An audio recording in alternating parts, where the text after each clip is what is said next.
وہ داماد کی بھی سٹک گئی کیونکہ وہ بیچارہ کسی اہم کام کے سلسلے میں باہر تھا. اس نے بولا کیا لگائے؟ بولے آپ نے یہ. اٹھے کے چھوٹے فون کر کے زبردستی کا ٹینشن دے رہے. ارے اپنا گھر دیکھو نا, منہ مارو مت ہمارے معاملات کے بیچ میں. اب وہ بڈھی واپس سے ٹینشن میں. تمہارے ماں باپ نے ادب اخلاق کچھ سیکھا ہی نہیں, منہ مارو مت بولتے ہم کو, یہ الفاظ استعمال کرتے ہمارے لیے. اب وہ مسئلے کو لے کر, اب آج کا زمانہ تو فون میں آٹومیٹیکلی ریکارڈنگ ہوتی ہے. اب وہی مسئلہ جو ہے اتنا بڑا مسئلہ بن گیا.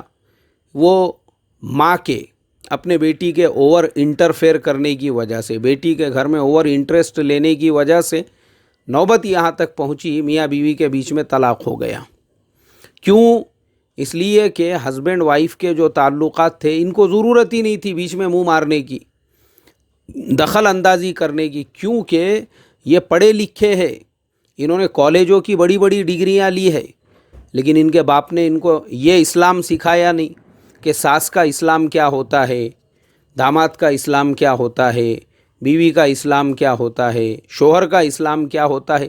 ہر ایک کو اس کا اسلام پتہ نہیں ہے. ہاں دنیاوی تعلیم کے یہ ایکسپرٹ ہیں, ہاں یہ بات یاد رکھنا میری, دنیاوی تعلیم کے بڑی بڑی ڈگریاں لی ہوئی ہے, ریٹائرڈ ہوئے ہوئے ہیں یہ گورنمنٹ جاب سے, لیکن ان کو گھریلو اسلام پتہ نہیں ہے کیونکہ یہ برہمن بنے ہوئے ہیں. انڈیا کے ہیں نا یہ, ان کے اندر کا نکلا نہیں ابھی تک. ساس بہو, ننند بھاوج, میاں بیوی, داماد ساس, یہ جو لڑائی جھگڑے ہے آپس کا, جو ڈومیسٹک پالیٹکس ہے, یہ نکلا نہیں ابھی تک. طلاق ہو گئی وہ میاں بیوی کے درمیان میں. اب مجھے آپ بتاؤ اس کے لیے کون ذمہ دار ہے؟ کیونکہ اسلام پتہ نہیں ہے. آئیے اب میں آپ کو دوسری مثال دیتا ہوں. بیوی وہ جاب کر رہی ہے اور شوہر جو ہے وہ یہ نہیں چاہتا کہ اس کی بیوی جاب کرے. اس نے اپنے بیوی سے کہا بھائی میں نہیں چاہتا ہوں کہ میری بیوی جاب کرے. اب وہ لڑکی جو ہے اس کے ماں باپ انہوں نے مداخلت کر دی ہے بیچ میں. کیوں؟ بولے جناب کیوں آپ ہماری بیٹی کو جاب نہیں کرنے دینا چاہتے ہیں؟ نہیں بھائی میری بیوی ہے, میرے اندر اتنی کیپیسٹی ہے, میں اس کو پال سکتا ہوں. اچھا اگر تم پال سکتے ہیں اپنے ماں باپ کو پالو, ہمارے بیٹی کو نہیں. اگر اس کو جاب کرنے دینا چاہتے ہیں تو ٹھیک, ورنہ ہم اپنے بیٹی کے لیے خلا کی کارروائی کرا لیں گے. ہو گیا خلا, ہو گئی طلاق. کس وجہ سے؟ ارے بھائی جب آپ نے اپنی بیٹی کسی کے نکاح میں دیے, مطلب شوہر کا تو کوئی کنٹرول ہے ہی نہیں, مطلب اس کا نکاح کر کے اس بیوی کو اپنے نکاح میں لا کر کوئی فائدہ ہی نہیں ہو رہا ہے, کچھ فائدہ نہیں. جب اس کے ماں باپ کا ہی اوور انٹرفیئر جو ہے اس کے گھر کے اندر ہے, اس کے سارے معاملات کے اندر ہے, اس کے ہر عمل کے اندر ہے, جب ان کا اتنا اوور انٹرفیئر ہے تو اس کا اس سے نکاح کر کے فائدہ کیا ہے؟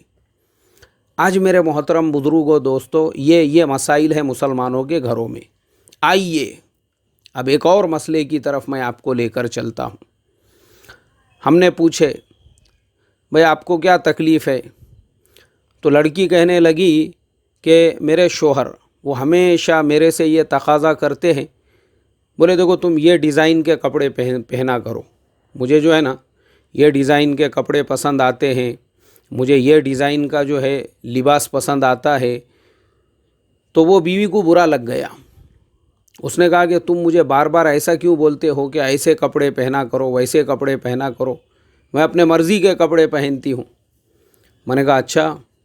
بولے ہاں اس کے علاوہ وہ مجھے یہ بھی تانے مارتے ہیں کہ تم اپنے اوپر دھیان نہیں دیتی ہو, تم کو کیسے رہنا چاہیے, کیسے صاف ستھرے رہنا چاہیے, تم نے اپنے بالوں کو کیسے رکھنا چاہیے, تم نے اپنے فگر پہ کیسا دھیان دینا چاہیے, تم نے اپنے آپ کو کیسا مینٹین رکھنا چاہیے, کھانے پینے پہ اپنے ڈائٹ پہ دھیان دینا چاہیے, تھوڑا سا اپنا وزن کم کر لینا چاہیے. یہ سب چیزوں کی وجہ سے میں تنگ آ گئی. بولے یہ ایسے مجھے تانے مارے جاتے ہیں. حالانکہ میرے محترم دوستو اس لڑکی کو, اس عورت کو اگر اس بات کا علم ہوتا تھا اس کا اسلام کیا ہے, اس کا دین کیا ہے, تو یہ ساری چیزیں اس کے لیے شکوہ نہیں رہتی تھی, بلکہ وہ پریکٹیکل اس کو عمل میں لاتی تھی. کیونکہ جب اس کا شوہر چاہ رہا ہے, اس کی ساس نہیں چاہ رہی ہے, اس کا سسرا نہیں چاہ رہا ہے, اس کے دیور نہیں چاہ رہے ہیں, اس کا کوئی اور رشتہ دار نہیں چاہ رہا ہے, اس کا جب شوہر یہ چاہ رہا ہے کہ بھائی میری بیوی نے ایسے ڈیزائن کے کپڑے پہننا چاہیے تو اس نے بالکل ویسے ہی ڈیزائن کے کپڑے پہننا چاہیے اپنی شوہر کی خوشی کے واسطے. کیا پرابلم ہے اس کے اندر؟ اس کے شوہر کو دیکھنا ہے نا ویسے کپڑوں کے اندر اپنی وائف کو.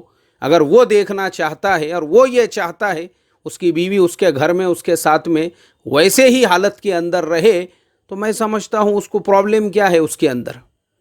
تو پتہ یہ چلا اس لڑکی کو اس بات کا علم ہی نہیں ہے کہ شوہر کا کیا حق ہے. اگر اس کو یہ پتہ ہوتا تھا تو پھر وہ شوہر کے چاہے کپڑے اپنے گھر کے اندر پہن کر اپنے شوہر کا دل خوش کرنے کی کوشش کرتی تھی، کیونکہ اللہ کے نبی صلی اللہ علیہ وسلم کی یہ حدیث ہے اس سرزمین پر اگر اللہ تعالیٰ اپنی ذات کے علاوہ کسی کو سجدہ کرنے کا حکم دیتے تو بیوی کو اس بات کا حکم دیتے وہ اپنے شوہر کو سجدہ کرے. اب آپ سوچو سجدہ کتنے اوپر کے درجے کی اور اعلیٰ درجے کی چیز ہے، اس سے بہت زیادہ نیچے کے درجے کی یہ چیز ہے کہ بیوی اپنے شوہر کے لیے سجے سنورے اور اپنے آپ کو بہترین بنائے. میں نے کہا اس میں ناراض ہونے جیسی بات کون سی ہے کہ شوہر اگر یہ کہے کہ بھائی اپنے فیگر کو مینٹین کرنا چاہیے، اپنے کھانے پینے پر اپنے ڈائٹ پر دھیان دینا چاہیے، بالکل صحیح بات ہے یہ. کیونکہ دیکھو پوری دنیا کے اندر انڈیا ایک ایسا ملک ہے جہاں پہ لوگ اپنے کھانے پینے پہ دھیان نہیں دیتے، اپنے آپ کو مینٹین رکھنے پر دھیان نہیں دیتے. اسی لیے انڈیا میں ورلڈ کے اندر سب سے زیادہ ہارٹ کے پیشنٹ آپ کو انڈیا میں ملیں گے، سب سے زیادہ شوگر کے پیشنٹ آپ کو انڈیا میں ملیں گے. کیونکہ انڈیا میں لوگوں کو چربی والا، تیل والا، یہ تلا ہوا بھنا ہوا کھانے کی عادت ہے، یہ مسالے، یہ تری. اب آپ باقی ملکوں میں جائیے، چائنا ہے، کوریا ہے، جاپان ہے اور باقی جو ممالک ہیں انڈونیشیا، ملیشیا وغیرہ وغیرہ، ان ملکوں کے اندر لوگ ابلا ہوا کھاتے ہیں. ابلا ہوا اس کو بوائل کرتے ہیں، کھاتے ہیں. سوپ وہاں کی ایک دم فیوریٹ ڈش، مطلب سوپ ان کو ہر کھانے کے اندر چاہیے. سوپ میں کیا ہوتا ہے؟ کچھ بھی نہیں ہوتا ہے، نہ اس میں تیل ہوتا ہے، نہ اس میں چربی ہوتی ہے، کچھ بھی نہیں ہوتا ہے. اس لیے آپ دیکھو دنیا کے اندر باقی جو لوگ ہیں وہ اپنے آپ کو مینٹین کرنے کے لیے، اپنے آپ کو صحت مند رکھنے کے لیے کھانے پینے پر اتنا دھیان دیتے ہیں، اپنے ڈائٹ چارٹ کے اوپر. آپ جائیے کسی ہاسپٹل کے اندر، جیسے ہم لوگوں کو خالی یہ ڈاکٹر پتہ ہے، یہ ہڈیوں کا ڈاکٹر ہے، یہ دانتوں کا ڈاکٹر ہے، یہ آنکھوں کا ڈاکٹر ہے. ایسے ہی ہاسپٹلس کے اندر ایک ڈائٹیشین بھی ہوتا ہے، وہ بھی ایک ڈاکٹر ہوتا ہے جو لوگوں کو ایک چارٹ بنا کر دیتا ہے ان کے وزن کے حساب سے، ان کی صحت کے حساب سے انہوں نے کیا کھانا چاہیے اور کتنا کھانا چاہیے اور کتنی ایکسرسائز کرنی چاہیے. تو شوہر اگر یہ چاہ رہا ہے کہ اس کی بیوی اپنا وزن کم کرے، میں سمجھتا ہوں اس میں برا ماننے کی بات کیا ہے. بلکہ اس بیوی نے بشاشت کے ساتھ میں اس کو جو صبح میں پائے کھانے کی، دوپہر میں کلیجی کھانے کی، پھر شام کے ٹائم پہ بھیجا کھانے کی، پھر تلے وا بھنے وا ایسا بڑا بڑا جو گوشت رہتا ابلا ہوا، یہ سب کھانے کی جو عادت ہے اس پہ کنٹرول کرنا چاہیے.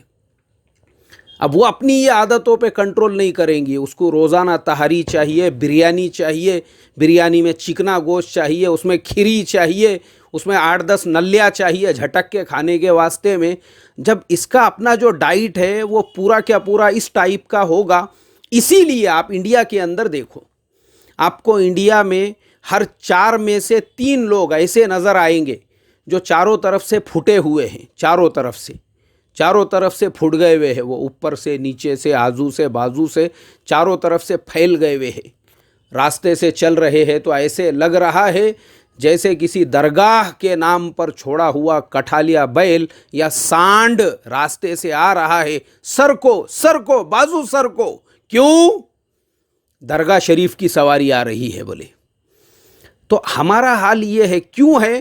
کھانے پینے پہ ہم لوگ دھیان دیتے ہی نہیں، ہمارا ڈائٹ کے اوپر دھیان ہی نہیں. اسی لیے ورلڈ میں سب سے زیادہ شوگر، سب سے زیادہ بلڈ پریشر، سب سے زیادہ ہارٹ کے پیشنٹ اگر آپ کو کہیں ملیں گے تو وہ انڈیا کے اندر ملیں گے. اس لیے میاں بیوی میں اتنا پیار ہونا چاہیے، اتنی محبت ہونا چاہیے کہ بغیر شوہر کے بولے کے اس عورت نے نہا دھو کر اپنے بال اچھے طریقے سے صاف رکھ کے 6 مہینے سے نہایا نہیں، سر کے اندر پورے جواں رینگ رہے، بڑے بڑے ٹینے ڈائناسور کے جیسے، آنگ میں سے بدبو مار رہی مچھی بازار کے جیسی، اور وہ شوہر نے اگر اس کو بولا نہا دھو کے اچھا رہنے کا تو اس میں برا ماننے کی کیا بات ہے؟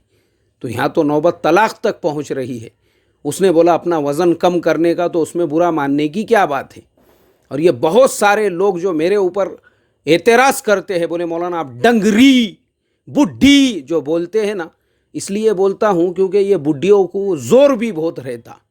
ابھی اس کے اوپر میں ایک الگ ٹاپک، اس کے اوپر ایک الگ مستقل سبق دوں گا انشاءاللہ، لیکن اللہ تعالی ہر ایک کو اس کے حقوق کو جان کر اس پہ عمل کی توفیق عطا فرمائے۔ السلام علیکم ورحمۃ اللہ وبرکاتہ۔